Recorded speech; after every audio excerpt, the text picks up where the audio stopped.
guys, it's Justine and Sophia here from I Should Read That. As promised, she's going to be in pretty much all of my videos. And today I am bringing you my June wrap-up.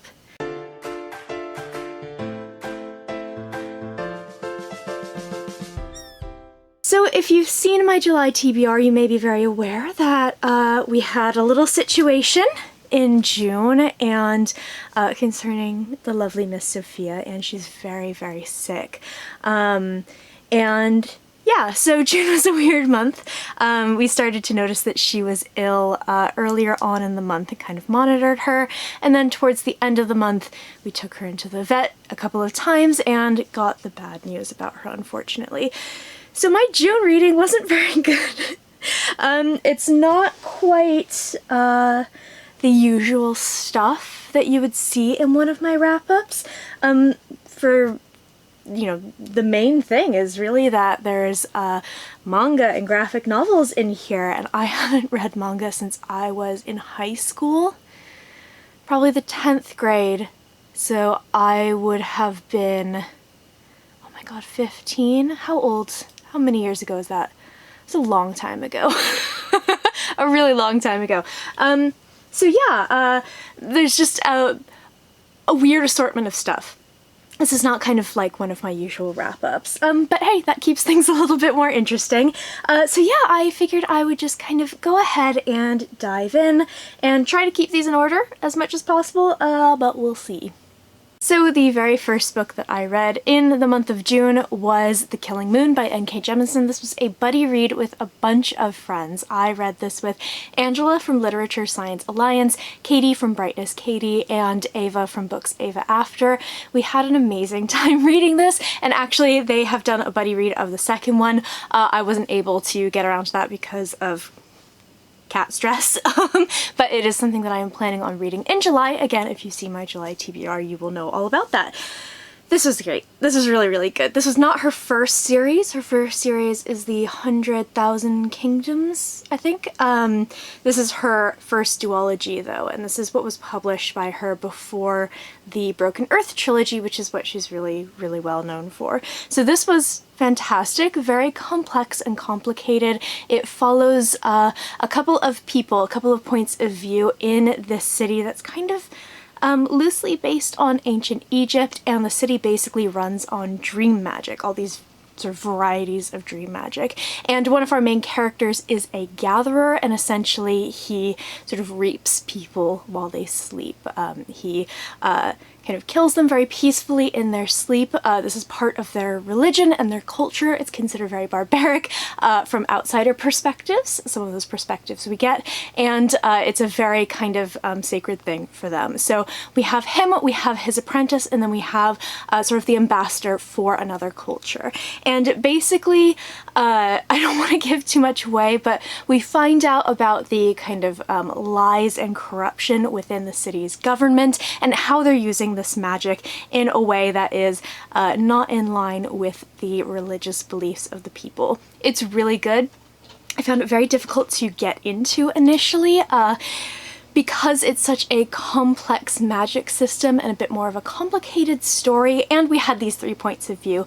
It really took me until we got each of those point of view chapters out of the way, the first for each person, and then I felt like I could kind of start piecing things together. So it took me about 50 to 70 pages to really get into this book, which I kind of find happens with N.K. Jemisin books anyway, but it was totally kind of captivating and enthralling by the time that I finished it. I don't think it's as good as the 5th season and that series, but it is an excellent choice if you're looking for more N.K. Jemisin. I gave this 4 out of 5 stars. Next up, I read a fantastic YA book. I've been having a little bit of trouble with YA over the past year or so. I feel like I'm not necessarily getting the same enjoyment out of some YA books. I really have to find things that kind of go above and beyond sort of my expectations for the genre. So I read Queen of Coin and Whispers by Helen Corcoran, which is a debut novel, and I loved it. This was so much fun.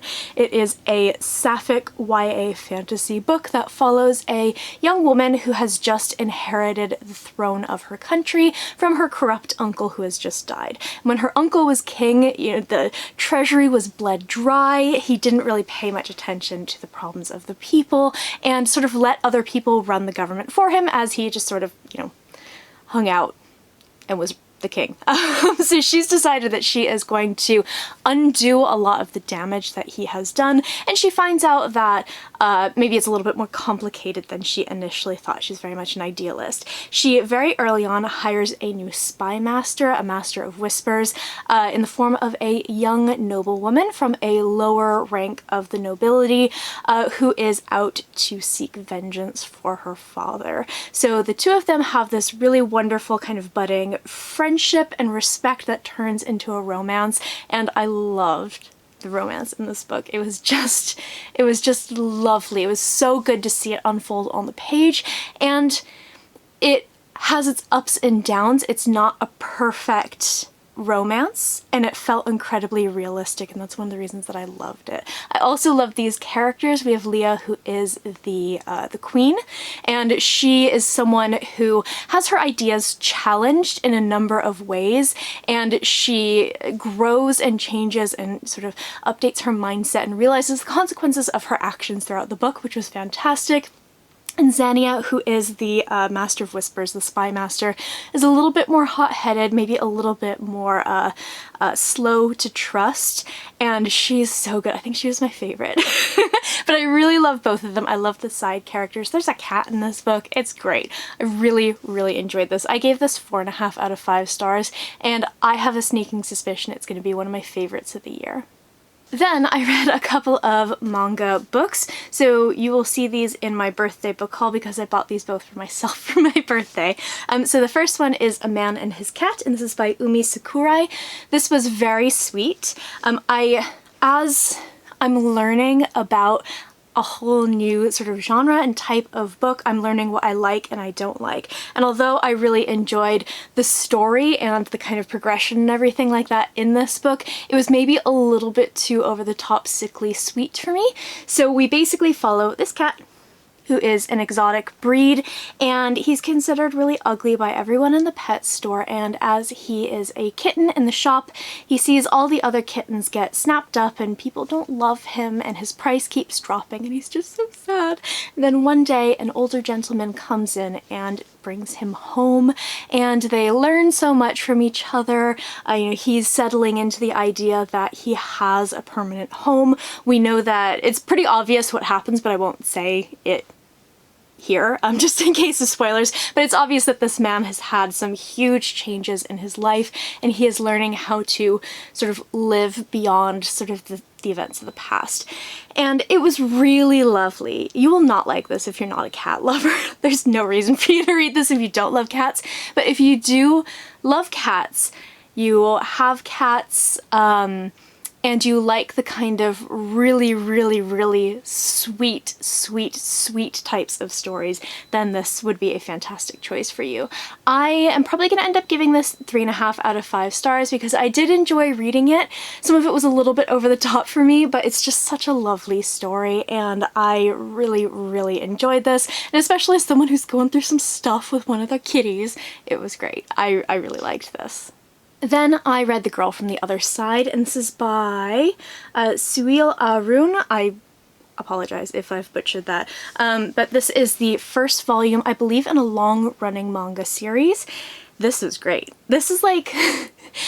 There's only ever been one book that has kind of had this impact where, like, I think this is something that, like, I want to reach out and grab with my whole soul. This is, like, perfectly me. This is what I love. And that other book was Every Heart a Doorway by Seanan McGuire. This is dark, super dark. It's got monsters, it's got, you know, fairy tale elements, it's super dark. It has a lot of kind of things that you can read between the lines and stuff like that about this world, but it's also so lovely. It was really, really great read. So basically this is set in a world in which humans live in these sort of cities with these giant walls to keep out the creatures from the other side, from the outside. They're called outsiders. And these outsiders are cursed, and they kind of are turned into these monsters, as you can see here. And, you know, if one of the outsiders touches you, you become one of them.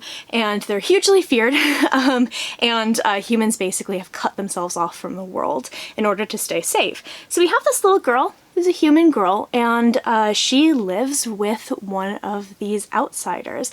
Her auntie, she thinks, dropped her off one day. She's really probably been abandoned, and she just lives with this monster who she calls Teacher, who's lovely. He wears a waistcoat. I adore him. And they just kind of live their lives together. This was great. I loved this. The only problem with the manga is that this was really short, and I would love to have like a huge bind up of like 4 volumes of this or something like that. So I would love to continue on with this series. I gave it 5 out of 5 stars. I loved it. What you get for the price, because manga is expensive, understandably because it has art and all of that, is not a lot. So I would love to continue on with this series, but it may be a Christmas and birthday kind of thing, so that will be very, very slow progress. But then I went ahead and read a graphic novel, and it turns out that you can get all of this online because it was webcomic. I didn't realize that until after I had bought and finished this, but this is also from my birthday book haul. This is On a Sunbeam by Tilly Walden. This is a lovely story, and I would highly recommend. This is a bit pricey. I found it on sale, which is great. If you don't want to have to buy a, you know, big graphic novel that's hard to hold up because it's really heavy, you can go ahead and find the webcomic online. I think all of it's online. I'm not 100% sure. If I remember, I'll put the link down below so you can check it out. But basically this is the only thing I have ever found that has the same vibes as a Becky Chambers book. I have never read anything like Becky Chambers before, and I have always been seeking out things that would be, you know, similar, because she's only written 4 books, and I would like to read more from her. This is the closest thing I have ever found. It's a queer story. It is a found family. We have queer characters. It's a diverse cast, and it's a very quiet but incredibly compelling story. It's absolutely lovely. So basically we have this girl who joins on to a spaceship crew. She lives on the spaceship with these other people, and they go and they restore old buildings that are kind of floating out in space. And we find out that she has a backstory. From when she was in school, she fell in love with this other girl, and that girl is now out of her life. And it's wonderful. It's a very, very sweet, but quite bittersweet story. And it has friendship, it has romance. Again, it has that found family aspect that I know a lot of people who read SFF love. It's just a lovely book. I gave this 4 out of 5 stars. The only thing that kept me from rating it a bit higher, which this is totally just a personal thing, is that there's not necessarily a lot of words in this, and I've talked about in the past, I sometimes have trouble with graphic novels because I am so much more used to reading traditional novels that I don't necessarily absorb the information from the images, I get it from the words. And when you have spreads like this that just don't have words, I did find myself getting a little bit lost in parts of the story, and I did find that there are a couple of parts where I was a little bit confused because it was just going straight over my head. So I gave this 4 out of 5 stars. If you are a graphic novel reader, I think you will enjoy this much more than me, although I did really, really enjoy it, and I would highly recommend it. Next up was a big disappointment, actually. I have heard a lot about this book. A lot of people love it. I've actually heard some mixed things about it, but a lot of people love it. It was their favorite. And while there were bits of it that I did love, overall it didn't quite work for me. So this is Cersei by Madeline Miller. I read this for my family book club because my family has a book club because we're adorable. And this is essentially a I don't even want to say a retelling of Cersei's story from Greek myth. She is the witch who Odysseus and his crew encounter during the Odyssey on their way back home from the Trojan War, and she turns men into pigs and she kind of keeps this crew on her island for years and delays their journey back. I don't want to say it's a retelling of her story because she never really got much of a story as far as I know, and I used to be obsessed with Greek mythology when I was little, but I had never heard of her outside of the Odyssey. So I would say this is more of an expansion on her story. And the parts of this book that were really good were amazing. The things that I enjoyed were just fantastic. So her writing is beautiful. I think that's the thing she's best known for. Just her writing style and her turns of phrase are absolutely stunning. This is some of my favorite writing ever. Some of the bits where we essentially... I described it this way in the family book club. We have Cersei kind of forced gumping her way into other myths. So you see her kind of inserted in these other myths. So for example, she sort of witnesses the birth of the Minotaur, and that was amazing. I loved that section so much. But this is not a book that really has a plot. This is very much a character study of Cersei. And she's not a very interesting character. She gets more interesting toward the end. I really struggled with this at the beginning, just because she's kind of a wet blanket, which I totally understand the reasons and everything like that. It just didn't really click with me, but she's not a very interesting character to read about initially. And she kind of starts to grow a spine over the, centuries. But yeah, she just never really grew on me to the point where I really loved and enjoyed reading this book. It was a slog toward the end. Oh my god, it took me, I think to read the last 50 pages, it took me like 5 days, which is very unusual for me because if I'm even 100 pages from the end of a book, I'm going to finish it that day. 50 pages should be an evening. 50 pages in like 5 days is a lot. So this one just didn't really work for me, unfortunately. I gave this 2.5 out of 5 stars, smack down the middle. The brilliant bits were brilliant, but overall this book just wasn't for me.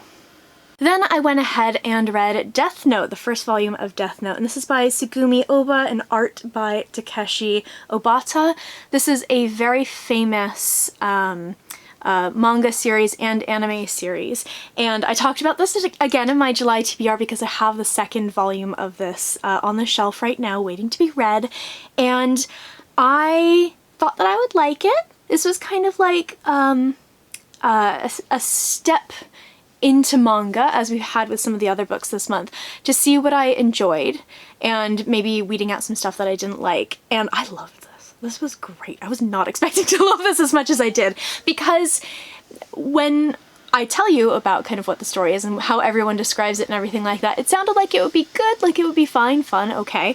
But when we get further into this book and things start to develop, that's when it gets real good. So basically we have this high school student. He is kind of top of his class.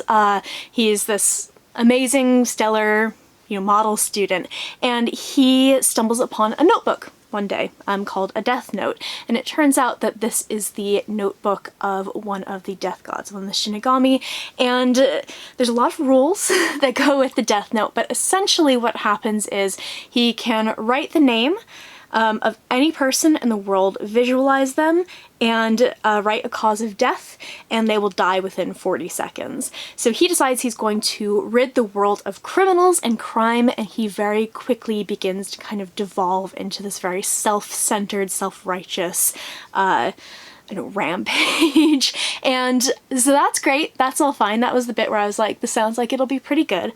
What I loved about this is the investigation into trying to find who is doing this. And there's this almost, I describe him as a Sherlock Holmes type just because I don't really have any other way to kind of describe what he's like, but there's this character who's basically trying to hunt him down, and he's totally brilliant. It's kind of like this cat and mouse game. They are both incredibly highly intelligent people trying to outsmart each other, and it's really, really fun. So I'm very excited to go ahead and continue on with this series. I think the rest of them are in my local Waterstones, so if I'm having a bad day, I'm gonna go and pick up the rest of them, and I gave this 4.5 out of 5 stars. I really, really loved this. Next up, I read a book that was recommended to me by Rachel from the Shades of Orange booktube channel, who is an amazing horror booktuber, and she also reads some sci-fi and fantasy. We did the buddy read of The Obelisk Gate and the Stolen Sky in May, and we've been chatting a little bit ever since, and she recommended this one because I haven't really read a lot of horror, although it's something I am trying to kind of dip my toes into, and she thought that I would really enjoy Come Closer by Sarah Gran, and she was absolutely correct.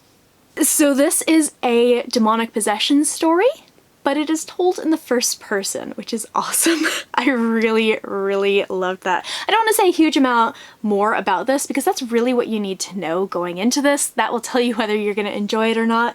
It is a novella, so it is quite short, and it is intense, and it is like proper horror, and I really, really enjoyed this. I think the only thing that I would have loved to see more of is some of the I'm a terrible person. Some of like the darker stuff. So she blacks out and she does things that she doesn't remember, and then she'll kind of realize that she has these gaps in her memory, and she'll start to piece together the things that she's done, and I would have loved to have seen more of that. But this has one of my favorite endings. The ending was so good. I'm a terrible, terrible person. This was fantastic. I really, really enjoyed this. I am giving this 4.5 out of 5 stars, and I think that's The Postman. So next up was a kind of quasi-buddy read. We intended to buddy read this together, but the buddy read wasn't quite as cohesive as the previous book in this series, which we all read together. So this one I kind of did end up reading on my own, but I did have people to shout to about it afterwards. This is Empire of Gold by S.A. Chakraborty. I love this. Unsurprisingly, I love this series so much. The David Bid series, I am happy to go on record as saying, is one of the best modern fantasy series that's been written. It's amazing. It's just excellent. And reading her books, S.A. Chakraborty, Shannon, is a lovely woman. She's so kind. She's this teeny tiny lady. I met her last year after Worldcon. She did an event in London. She's so kind. One of the nicest people I've ever met. But she like punches you in the fucking face with feelings. Like, if you haven't read these books and you're hoping to go into a nice, non-stressful series, that's not what you're gonna get. This, oh my god. You will feel things. You will feel stuff. It's just so good. It's so good. And she has done, I can say this now that I've finished the series, she has done stuff with this series that completely subverted my expectations. From romances, to politics, to favorite characters, to least favorite characters, to familial relationships. She's so good. She's just so good. I love this series so much.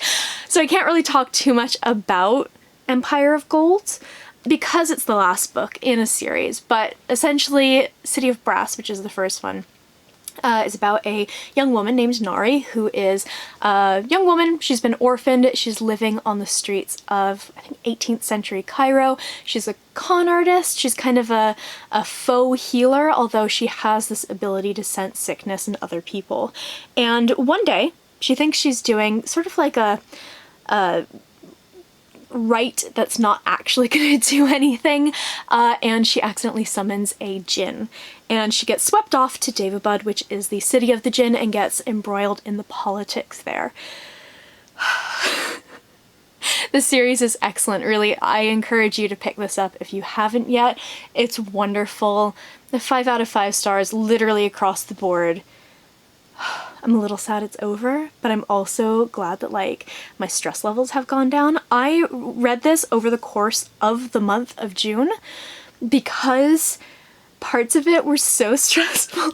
And we can talk about this like privately, DM me on Twitter, whatever you want to do.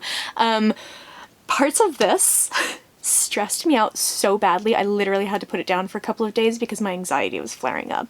It was so good. I love this so much. So again, whole series is 5 out of 5 stars. One of the best fantasy series out there, and it's complete, so now you can just binge the whole thing if you really want to feel some stuff, and I highly encourage you to pick this up in case that wasn't obvious. And the last thing that I read was a short story, but it is on Goodreads, so it counts, bringing me, I think, to 11 books? Hold on one second. Bringing me to 10 books this month. And this was Emergency Skin by N.K. Jemisin. I guess Amazon Kindle like commissioned a bunch of sci-fi authors to, or I guess a bunch of authors, not just sci-fi authors, to write a series of sci-fi short stories, and this is N.K. Jemisin's. So this story is real interesting.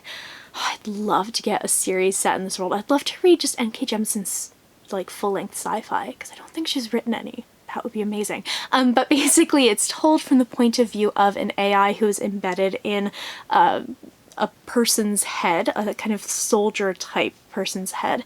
And this person is going from the planet that these people called the Founders, who left Earth founded, and they're going back to old Earth to, I believe, to gather certain cells and chemicals and stuff that are needed for the people on this new planet to survive. So it's been centuries. Basically, climate change has completely destroyed Earth, and they go to old Earth, and things are not necessarily what they appear. I loved this. This has layers. It's such a brilliant story. It goes into, it like subverts expectations.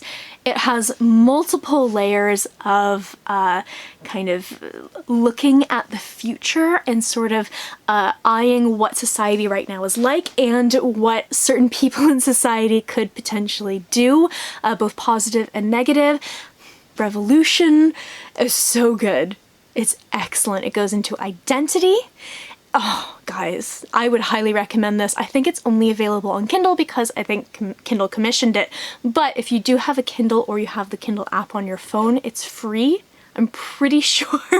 It's free if you have Prime, at least, on Amazon. And it was so good. I gave this 5 out of 5 stars. It's just, N.K. Jemisin's so good. So that is it for my June wrap-up. It's a little bit of a more casual one. I've been sitting on the floor for like the past 4 videos. I don't know why I can't be bothered to sit in a chair. And yeah, I'm gonna keep trying to put stuff up. I have plans for BookTube. I'm gonna try to be more consistent, even with all of the stuff in real life going on. I really enjoy this, and I like sort of being able to, you know, talk to you guys about books and stuff like that. I love doing this, so I want to make sure that I keep doing it. So hopefully you will see more consistent videos from me in the future. But in the meantime, I would love to hear what you read in the month of June. If you've read any of these books that we talked about today, if any of them are in your TBR, give me a shout. I post bookish content to this channel fairly frequently, so go ahead and hit subscribe, check back soon, and I will see you next time.